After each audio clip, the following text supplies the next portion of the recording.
Welcome to the Bogosity Podcast for the 12th of April, 2014. The podcast that's not Memorex.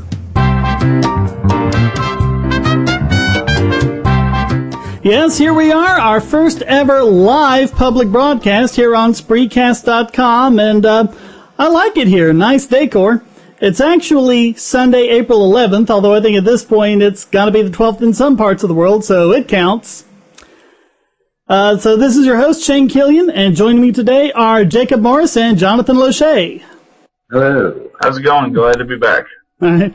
Also look like we got Dave Turcotte down in the viewers, but he's not really joining us for some reason. I think something like he might be spending Mother's Day with his mother or something ridiculous like that. So maybe he's just watching.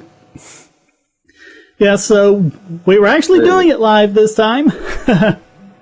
Yeah, because we had that aborted attempt a couple weeks ago to do it live when it turns out the YouTube channel got screwed up. I'm proud to announce that all that's been cleared up. The YouTube channel's fine, and we can have videos longer than 15 minutes again and things like that, so that should be taken care of. All right, well, unfortunately, I have to start our first live public broadcast with something a bit embarrassing, because last time I got something wrong. And it doesn't happen often, but when it does, I want to make sure it's corrected. Somehow, I got the idea that Ron Paul had endorsed Robert Sarvis for governor of Virginia. And thinking back, I have absolutely no idea where I got that information from, because it's completely wrong. He endorsed Ken Cuccinelli, and he said it would actually be insane to vote for Sarvis. And the thing that made it really embarrassing is that the story we were covering said that, and I missed it. I read the story twice, and somehow I missed it twice, so that's not my best moment. I'm grateful to Jeffrey Grunts for pointing out this hideous blunder. So we'll one sometime. Yeah. So let me wipe the egg off my face, and we'll cover the news of the bogus. And since it's live, we can actually take viewer questions. So if you got any questions or comments about the story we're covering, I think we lost Jonathan again. So we'll take those at the end of each segment. And then if you have any questions about whatever, we'll take those at the end before we do biggest Bogon emitter and any lingering questions we might save for the very end. So please look directly under the Spreecast video, put in your viewers and suggestions. I'm putting the URL in for our first story right now. And it looks like Jonathan's gone completely, so I think it's just you and me, Jacob. Alright, so for our first story, did you know the recession ended 5 years ago? Did you notice that? Really? I think people who say that... I think people who say that must be sitting... Well, I guess my tone doesn't really hit that hard. Oh, okay. I think for the most part, people who say that are sitting in an ivory tower smoking cigars that they lit with $100 bills. They can't be any of the millions of people looking for work. They can't be any of the tens of millions of people who have given up looking for work, and I certainly don't think they're anyone who's tried to run a small business during that time. Well, now Zero Hedge has an article, 17 Facts to Show to Anyone That Still Believes That the U.S. Economy is Just Fine, by Tyler Durden. So, now we're all skeptics here, so I think we know that in any given economy you can find some reasons why it's doing well and some reasons why it's doing badly, but these 17 things, they're pretty big and pretty fundamental, so yeah, it doesn't really smack of any cherry picking. They're all things that are pretty fundamental, so I thought fairly quickly, we don't have time to go over these in detail, but I thought just fairly quickly we go over these 17 things. And the first one is that the home ownership rate in the United States has dropped to its lowest level in 19 years. How about that? Mm-hmm. After the Fed, keep trying to keep the home values pushing up and keeping all that going, oh, we got to get people in homes, we got to get people in homes. That's what they've been doing for the last decade or more. We got to get people in homes, and now fewer people are in homes than have been in 2 decades, so... Mission accomplished. I think it's like Milton Friedman said, if you put government in charge of the Sahara Desert in 5 years, you'll have a shortage of sand. Now, let's see if we can get John back on. Hello, John, are you back? Okay. Ah, okay, there you are. Are you there, John? I can see you, but I can't hear you. Okay. Hear me now? Yeah, I think I might have to turn it up a little bit. Okay, give me 1 sec.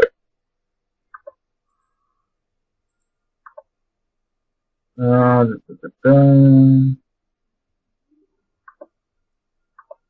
you hear me now? I'm hearing you pretty good now. Okay. All right, so we're going over Says these. I had ended up. What's that? I ended up having to. Good old com crap. I guess they decided to throttle my internet once I got on here. I had to reboot the router and put my VPN on. Oh yeah. Did you get BoxPN? I did end up getting them. Yeah, they work great, don't they? I've been I using haven't got any more copyright notices for downloading Game of Thrones. We'll pretend not to have heard that. If they come asking, we heard nothing. But I think it's great because I've noticed that when I upload to YouTube, I'll get the full speed for about a couple of minutes, and then Charter apparently just throttles it way down. When I go through BoxPN, it works fine, so I really like them. Unfortunately, they don't have an affiliate program, so I can't give you a deal on it or anything, but they're good. I highly recommend them. They're like $3 a month or something like that. Okay, so anyway. Yeah, I think I ended up paying like 30. Yeah. It's really good. So, we were at number 2. Consumer spending for durable goods has dropped 3.23% since November. And durable goods are non-perishable things that are like cars, household items, cell phones, things you don't use up quickly, as opposed to soft goods, which are food, cosmetics, etc. And those are things that people have to keep buying, so no matter what, you gotta buy food, you gotta eat. But durable goods, you can kind of put off purchasing those. You can kind of go with what you've got for a while. So spending on durable goods dropping is really a sign that the economy is not doing that well. Mm-hmm. And I just wanted to point out something to number 1 while I was dealing with my issues. Okay. I recently bought a condo. Actually, damn near almost been a year now. Wow, time flies. But anyway, somebody who's wanting home ownership in my age range, probably the best deal you can get is like a foreclosed condo. You can get one of those for under $80,000. Yeah. But here's the catch. All those foreclosed condos, almost none of them qualify for FHA housing, so you gotta come up with 20%. So what There's would be, catch, a good deal? Mm-hmm. I'll get you. So that's I think that's especially my age range. A lot of people who could buy one, they just simply can't. So yeah. But I mean, the price is going to have to come down. That's the only way you get market clearing. Let the price go down so people can afford it. And of course, the Fed's doing the exact opposite. They just keep pushing the price up, up, up. Mm-hmm. All right. So number 3, major retailers are closing stores at the fastest pace that we have seen since the collapse of Lehman Brothers. Now, I don't know how much of that is just the fact that it's being replaced by online purchases at Amazon and other places, but I believe it. Yeah, there's one big mall in Jacksonville, Regency Square Mall, and it was at one time. I mean, we're talking about this was the largest mall in the state of Florida, and probably did more business than anywhere between Miami and Atlanta. And there is nobody there left. We're talking about 2.5 million square foot mall with maybe 10 stores. And even the city is like big. Like, I think the city offered like however many millions of dollars to IKEA to level part of it and build a store there. And they said no. So yeah. So I think, like I said, it's partly online and just partially, I think, consumer spending habits. There's just not the disposable income there once was. Right. People aren't making the extra purchases. Number 4, according to the Bureau of Labor Statistics, 20% of all families in the United States do not have a single member that is employed. So not even, the teenage kid having a part-time job down at the local Greasy Spoon. Not even that. 1 in 5 families, no one is working at all. Now, these days it seems like you need a bachelor's degree just to drop the fries at McDonald's. But, I mean, they're still looking for, like, machinists and welders and things like that, the skilled labor, and they're having trouble finding those. It's just ridiculous. Well, heck, I think I noticed, my best friend, me, I sort of went the traditional route, graduated, top my class, went to school, blah, blah, blah, blah. I had a half-decent job, but whatever. My buddy, he dropped out his senior year of high school, didn't get his GED until about 6 months ago. But for the last 2 years, he's been making 6 figures welding in a peanut farm in North Carolina. Wow. Where is that peanut farm? I could learn welding. It's like somewhere in between. It's like halfway between 95 and the ocean. It's right out in the middle of nowhere. Way out there, yeah. Mm-hmm. All right. I can learn welding. So, number 5. There are 1.3 million fewer jobs in the U.S. economy than when the recession began in December 2007.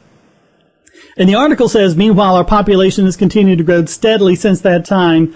I looked it up. According to the U.S. Census Bureau, in December 2007, the U.S. population was 302 million. May 2014, the estimated population is 318 million. So there are 1.3 million fewer jobs for 16 million more people. Yeah. What? Not to mention, this is, it really hurts, like I said, either somebody in my or Jacob's generation just coming into the job market, it's harder to get that foot in the door. But also, you're also looking at sort of, like I said, some in our parents' generation. If you were just some sad sack there to collect a paycheck, you're out on your butt too. Yeah. So number 6, according to a new report from the National Employment Law Project, the quality of jobs that have been created since the end of the recession do not match the quality of jobs lost. So lower wage industries were 22% of recession losses, but 44% of recovery growth. Mid-wage industries were 37% of recession losses, but only 26% of recovery growth, and higher wage was 41% of recession losses and 30% of recovery growth. I believe it. I know here locally, the two main industries that sort of fueled the city before the crash happened was construction, and we were a big hub for insurance. So, which two industries were hit the worst? Yeah. Yeah. So, it's... Well, and they want to raise the... So everybody lost... Yeah. Raise the minimum wage. Yeah, that's a great idea. Raise the minimum wage and destroy the lower income jobs, which are the ones that are being created the most. That ought to work out great. I ordered Mickey D's would probably be more accurate from the kiosk. All right. Number 7, after adjusting for inflation, men who work full-time in America today make less money than men who worked full-time in America 40 years ago. And of course, a lot of that is because of that very same inflation. Number 8, 62% of all Americans make $20 or less an hour at this point. Mm-hmm. Number 9, 9 of the top 10 occupations in the U.S. pay an average wage of less than $35,000 a year. Number 10, the middle class in Canada now makes more money than the middle class in the United States does. I know I'm moving. Number 11, according to one recent study, 40% of all Americans could not come up with $2,000 right now, even if there was a major emergency. I know what that feels like. Also, number 12. That's right. Also, number 12, less I than... got one credit card with 20... I got one credit card with like a $5,000 limit that I keep, that I never use just for that, but yeah, in terms of cash, hell no. They're better than I am. I got a couple of credit cards, and I put like gas on them, and I pay them off every month so I don't get interest. But yeah, I still don't think it's $2,000. Yeah. I'd have to cash out part of my IRA for that. Number 12, less than 1 out of every 4 Americans has enough money put away to cover 6 months of expenses if there was a job loss or major emergency. And I got to tell you, 6 months of expenses has become quite a big chunk of change. Number 13, an astounding 56% of all Americans have subprime credit in 2014, and I think we all know who's to blame for that. Number 14, 49 million Americans are dealing with food insecurity. Number 15, 10 years ago, the number of women in the U.S. that had jobs outnumbered the number of women in the U.S. on food stamps by more than a 2-to-1 margin. Now, the number of women on food stamps exceeds the number of women who have jobs. So, haven't heard any feminists pointing that one out. But that's a big issue. No, you know, it's one of those where I think if they were if they were really savvy, that's one of the things they'd be hitting. It's one of the things they should be hitting. That's just, like I said too, and how much of it is people who dual income earners who are now single income earners all of a sudden now qualify for food stamps. Mm-hmm. Not just, it's... Well, that's one of those things that can muck up the... Sad. Yeah, that's one of those things that can muck up the statistics, though, because if you have a married couple, and let's say they make $40,000 each, so they have a household making $80,000, they're above the median, they get divorced, they move to 2 separate households, even if, let's say, they both get raises to $45,000, even if they're making more money than they were before, they went from 1 household above the median to 2 households below the median, and that's one of the things you have to keep in mind when you're parsing all of these economic statistics.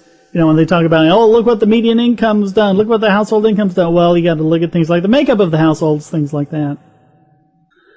All right, number 16, 69% of the federal budget is spent either on entitlements or on welfare programs. 69%. Everybody's got to get theirs. Over 2/3. Yeah. Where's my free money? You don't qualify. You're not in a protected group, I guess. Number 17, and we covered this one before, the numbers of Americans receiving benefits from the federal government exceeds the number of full-time workers in the private sector by more than 60 million. We talked about that a few weeks ago. So Tyler Durden... Yeah. Oh, go ahead, I'm sorry. Okay. So Tyler Durden goes on to say, quote, "It is getting worse each passing month. The food bank I help out has barely squeaked by in the last 3 months. Donors are having to pull back to take care of their own families. Wages down, prices up. Simple math tells you we cannot hold out much longer. Things are going up so fast, you have to adopt a new way of thinking.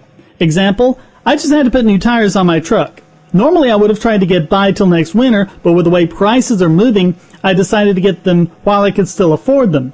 It's the same way with food. I see nothing that will stop the upward trend for quite a while, so if you have a little money and the space, buy it while you can afford it, and never forget there will be some people worse off than you. Help them if you can." which is a good message, but it's a disturbing trend if a lot of people feel that way, because if you study things like the Weimar Republic and about the hyperinflation, that's what does it. People think, oh, I can't hold on to my money. I got to buy something now, before the prices go up, and that just accelerates everything. Well, the bank I mean, I know that's the thing it's said, but pretty much that's the thing is like when I go to the grocery store now, unless it's buy one get one, or I got a good coupon on something, I almost never buy anything else. Yeah. Oh yeah, and you can find coupons and find online deals and things like that. That's was it I opened. I know it's Whole Foods, but still, I got the flyer from Whole Foods in the mail the other day, and they were touting their T-bone steak was on sale for $16.99 a pound. Too rich for my blood. Yeah. Of course, that $16.99 a pound is a lot of steak, because you get a steak and it's like 8 ounces or something like that. All right, so I think we should move on to the next one. And we've talked about net neutrality before, and we've talked about the problems that it causes. Well, an article in the Umlaut is talking about why it will hurt the poor in addition to all the other problems that we've talked about. And so the idea is he talks about having like a Walmart brand of scotch. Well, it sounds disgusting, but if there's no Walmart brand of scotch, then that just means that there are people at the bottom who can't afford the scotch. So, and what he says is, quote, rules that remove low-quality scotch from the marketplace make those people work off. It's true the rules may protect those who only want high-quality scotch. Go to the store and buy any bottle. If mediocre scotch is banned, then any bottle you pick will be a good one, but this protection for the rich is provided at the expense of the poor. Before we ban low-quality products from the marketplace, we might, as they say, check our privilege. Mm-hmm. Let's see here. Yeah. But it's interesting, he points out that there are actually benefits in many parts of the world to the net not being neutral. For example, he talks about Facebook Zero, and this gives customers of 50 different carriers, mostly in the developing world, access to this lightweight version of Google at no charge. They don't pay any data access for using Facebook Zero. They can post, like, poke, comments. It's only if they want to do things like view photos or access other sites or things like that, then they start incurring data charges. But as long as they stick to those functions, no charge at all. So that's something that's not network neutrality at all, that actually helps people who otherwise wouldn't be able to afford getting on Facebook at all because of the data charges. Yeah. Well, ultimately this always comes down to where does this net neutrality always lead us to? Netflix. Mm-hmm.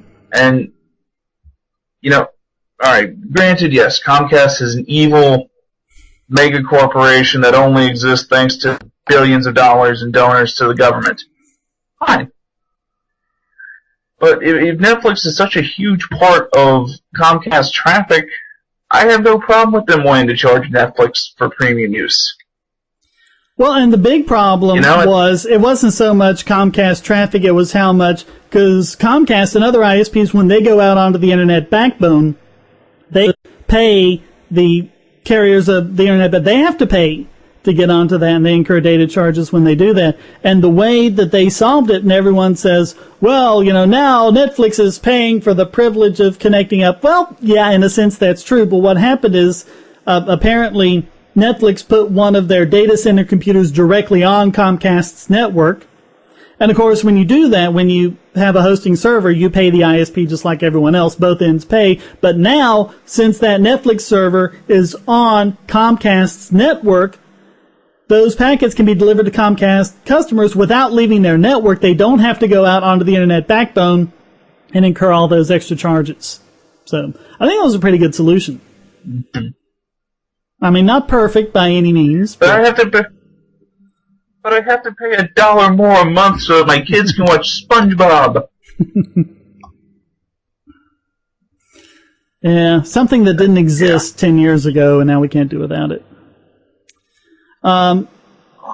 Then Google started up with the same kind of thing, a Google free zone, basically meaning you can do searches with no data charges. Of course, when you actually go to the websites, you get a charge.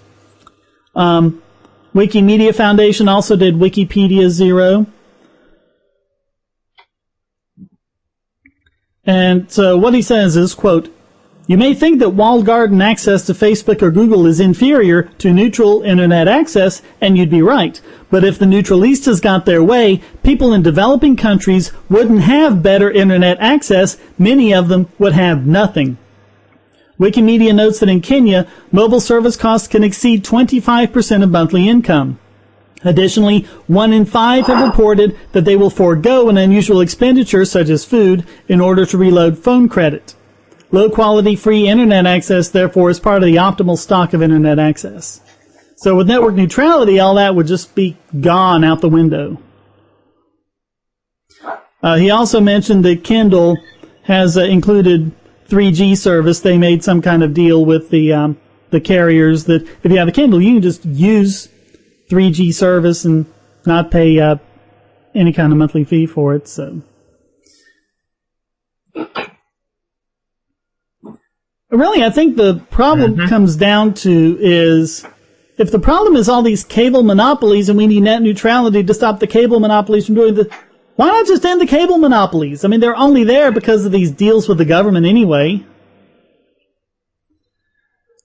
That was more a shame that. I mean, this is like I said. I make this argument. Everyone just keeps flipping their minds about the Time Warner and Comcast merger. There was never any competition between these two to begin with. Yeah. I mean, it's like on one side of a media market. On one side of a borderline, you can get Comcast but not Time Warner. On the other side of the line, you can get Time Warner but not Comcast. And how is that competing? Yeah. Find me one household in America that had the option between getting the internet from either Comcast or Time Warner or cable from Comcast or Time Warner. I think there are a few places. I think there are a few places where they have a choice of like 2 or 3 different cable providers, and of course their costs have gone way down, and they don't have problems like this. So, I mean, I have. Yeah. Well, again, is it cable or is it like I have? Well, I have 4 choices basically. I have Comcast, I have Uverse, Dish, and DirecTV. But the only one that can actually go through the cable jack is Comcast. Yeah, for Uverse, they'd have to run. I think Uverse, they run a fiber, don't they? But see, we don't have that here. Actually, the one person in my condo who has it actually runs through their phone line. Oh, really? I was thinking it was a fiber service. But anyway, yeah, but like with the satellite, you've got a problem because the satellites are way up in the Clark Belt. That's something like 23,000 miles away. Just because of the speed of light, by the time the signal gets up there and back down, you've added like half a second or something of latency on there, and that's especially problematic for stuff like internet gaming, so that's not any real kind of competition, to the high-speed, low-latency connection like what I have here that's giving me this wonderful 97% here on Spreecast, so... I mean, if we just took all this energy that people are putting into net neutrality and put it into ending these cable monopolies, imagine how far we could go with that. Okay, so the Benghazi attacks are back in the news, sort of. The ones who will actually condescend to actually report on it. And I hate to break it to you, you might want to be sitting down for this. The Obama administration lied. Such a shock. No. Yeah. It would never. And a lot of this has come to light thanks from Sharyl Attkisson. She used to be a reporter with CBS up until her bosses at CBS wanted her to drop the story, and she refused, and that was a little over a month ago. So now there's all these emails that were finally released through the I think it's Judicial Watch that got them through the Freedom of Information Act. And I mean, they just show everything about how the Obama administration was desperate to spin the story about it being a a reaction to a YouTube video, which was pretty much bogus from the start. It had clearly been planned long before that, and how they could spin it into a way that it didn't look like their foreign policy was an abysmal failure. And so what Attkisson says is, quote, "If we knew everything then that we know now, 1 week after it happened, I think that would have been really devastating to Obama's re-election campaign." Which is why they wanted to delay it, of course. Nice going, Barry. She also said, quote, "As one whistleblower put it to me, things have never been worse for people who try to speak the truth inside the government about illegalities and wrongdoing. In their view, and I tend to agree, every administration is more clamped down and closed than the one before it, and the next one starts at the finishing point. It's very hard to make it go backwards. There are rules being implemented now against journalists and the type of work that we do that I think will be very hard to unwind." First Amendment is great, unless you're talking about the government. Mm-hmm. You've noticed that, huh? Yeah. Yeah, and she complains about the news media's liberal bias. I think that misses the point. I don't think they have a liberal bias per se. I think they have a pro-government bias is what it is. And they just kind of blindly go along with whatever the government says. I mean, just like they weren't critical about the Iraq War. You know, they let easily verifiable things like the whole aluminum tubes things just kind of go by, and they didn't even question it. You know, even though it was all publicly available information. Yeah, it's not even at the national level. It was sort of. You there, John? Pro-government news on the other night, and there's been. Yeah, I'm still here. Yeah, you're breaking up on us. What? Oh, okay. Yeah, just breaking up a little bit. There isn't even 12%. Let's see here. If other people in your house are watching Netflix, you might want to have them cut it off or something. All right, you're up to 39% now. Anyway. Okay. What I was going to say was there's this big fight still going on over food trucks in my city. And, like, the guy was saying, you know, it's a lot harder to set up a food truck here in Jacksonville versus anywhere else in the city, or any other major city in Florida. Yeah, basically, in, like, Orlando or Tampa, you can pretty much set up anywhere as long as you're paying the parking meter or the wherever you're at doesn't give a shit. You know, and they've actually done a lot to help downtown, more than about $2 billion in the last decade of taxpayer money has. But the news media is like, oh, it's hurting downtown businesses. The government knows what's best. Mm-hmm. It's hurting the businesses that keep lobbying the government, giving them campaign donations and everything else. They're little political cronies there. Mm-hmm. Yeah. So we can't let a kid have a hot dog stand to help cover the expenses of his disabled parents. No, we have to make them all homeless. Yeah. And then give them food stamps. I think what I was saying, like I said, this is the big government in action is truest form. A homeless man can apply and get his EBT card within 2 days. Why is he homeless? Because he tried to get a business, and the agency in charge of business licenses has a 6-month backlog. Yeah. Oh, but when it comes to entitlements, they're on the ball with that. Yeah, those sound like candy. Mm-hmm. All right, and now it's time to dart off without paying for this week's biggest Bogon emitter. And the fact of the matter is, taxis in most cities are just like what you were talking about, Jonathan. They're heavily corporatized, if not outright monopolies. But there are two companies trying to give them some much-needed competition. Lyft, that's L-Y-F-T, and Uber. You might have seen John Stossel covering those on his show. I've used Uber before. I like them. Okay, yeah, that's cool. Yeah, because what they do is all the drivers are on the internet, and you can request, which driver you want, and all the drivers are rated by all the different customers, and then the customers are rated by the drivers, so there's all this crowdsourcing about who's the most reliable and so on, so you call for a lift, and then the guy, I think it's Lyft that has that big pink mustache in front of the cars, and that car comes by and it gets you a lift, and it's pretty cool. Well, there's been a problem. Apparently, city governments acting on behalf of their corporate masters to help take down the competition in Madison, Wisconsin, and Pittsburgh, Pennsylvania, undercover operations have been put into place to systematically target these drivers and issue them citations totaling thousands of dollars. So what's happening is, because anyone can call these things, the undercover police officers get on there, they hail a ride, and when the driver shows up, they cite them. Or a lot of times they don't even do that. They go through the whole ride, they pay for it, say, and they smile, and they're friendly, and then they mail them a citation. And a lot of these have been fined $300 or even sometimes up to $1,300 for individual drivers. Yeah, they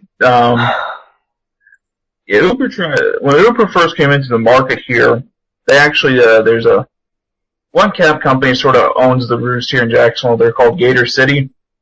I've only ever done one of their cabs once because the driver who had it had like his dog in the car with him, and it reeked of marijuana. So, but with Uber, I mean, it has been, they're always fast, reliable, etc. So, I guess the city council tried to pass something that if, you had to have like a minimum of 15 cars in your fleet or something, and Uber only had 12 at the time. Yeah, you can't be a small business.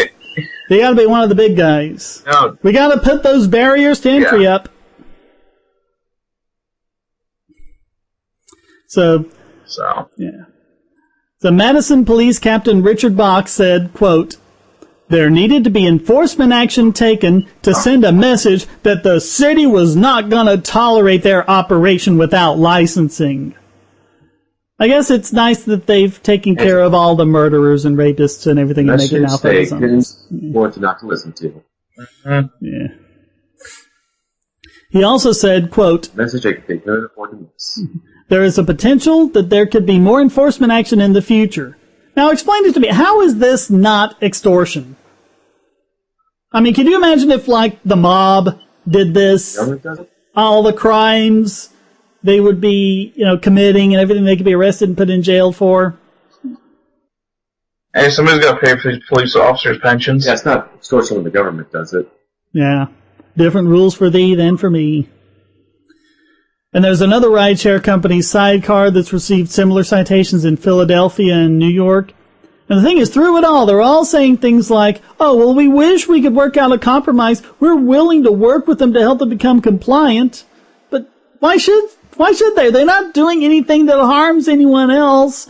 They're providing this public service that people pay for and like, and they keep going on the website and saying, "Yeah, I like this. This is right. I'm going to do some more of it." Just, I don't know. Mm-hmm. They're not endangering the public or anything. But they're unlicensed, Shane. How can we possibly know? Yeah, because that magic piece of paper from the government does so much. Mm-hmm. So, of course, these undercover police officers and the people giving them their orders are absolutely this week's biggest Bogon emitter. And now it's time to put egg on the face of this week's Idiot Extraordinaire.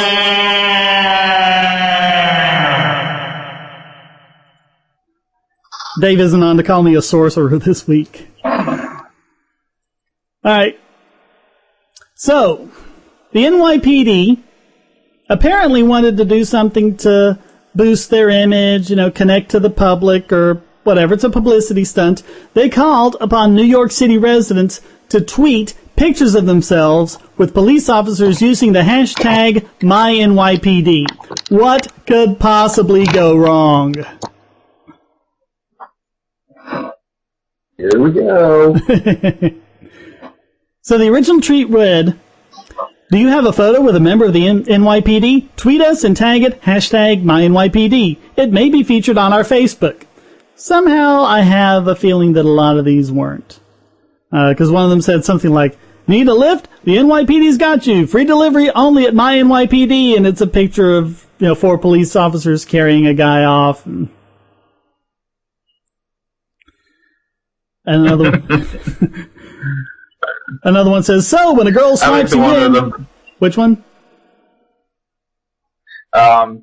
Here the NYPD engaged with its community members, changing the hearts and minds one baton swipe at a time. My NYPD. Yeah. This one is, "So when a girl swipes you in, you get jumped by 5 cops and cuffed." And so it's, there are like 3 or 4 of them. And then another one, it's weird. It says, "Every white shirt has to get in on the brutality, right? My NYPD hashtag." And, it's hard to tell these are photographs or they're just a snapshot in time, so who knows what's going on. But there's this woman that they're restraining, and there's this one cop over the side who's kind of reaching over them, like specifically just to grab her hair. Like, really, he's helping out a whole lot there. Great school. That one or one with this cop. He's got his knee into a guy's throat. He's like, "Want to have a kink in your neck? The NYPD will take care of that for you free of charge." Yeah, they now offer chiropractic services. What is this one with the police motorcycle and the guy's lying on the ground and it looks like he's half running over him, half kicking him in the groin or something? What's going on there? Respect my authority. That's kicking the groin. More cool. That's long. Yeah. I have children. Oh, and there's one of those that I think we covered. There's a video of this. I've actually seen it online, and they posted a frame of it. A homeless person was sleeping in a synagogue, and the NYPD came in and just gave him a complete butt kicking. Oh, here's one. Need a mammogram? Hashtag my NYPD has got you covered. Forget Obamacare. And they're trying to restrain this woman, and guess where all their hands are? Yeah. Oh, we had to grab her there to restrain her. It's like that scene in Ghostbusters. All the hands are grabbing that lady. Oh, yeah, when Sigourney Weaver's character. Yeah. And that one hand, right? Yeah. That was her husband, by the way. Yes. That was her husband's hand doing that. And he didn't tell her he didn't tell that he was going to do that, so it really got her by surprise.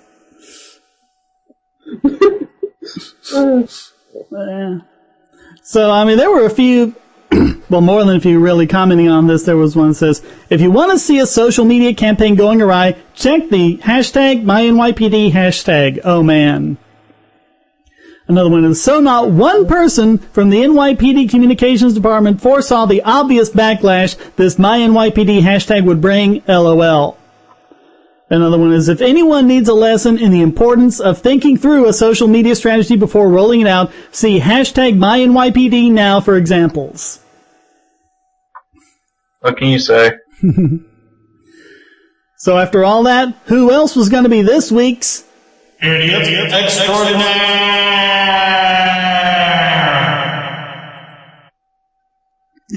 Well, that wraps up this Throw Him to the Floor edition of the Bogosity Podcast. Please visit the forums at Bogosity.tv, where you can read the show notes and join the discussion on these and other subjects. This podcast is free but not free to produce, so please donate via PayPal or Bitcoin at the top of the Bogosity.tv website or down the right-hand side of the podcast page, and give generously to keep this podcast going. And if you'd like to contribute to the podcast, just send a question, statement, news article, or rant to podcast@Bogosity.tv. Put it in an audio file, and if it's good enough, it'll get played right in the podcast. Thanks again to my panel for joining me. That's you guys. Great to be back. Yeah. Yeah, we've had a lot of lag here. I think that's kind of thrown off our timing here. There's way more lag here than there is on Skype.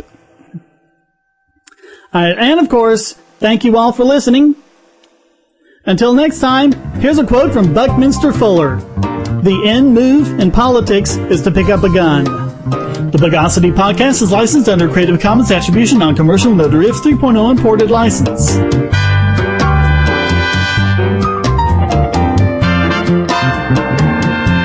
Bogosity.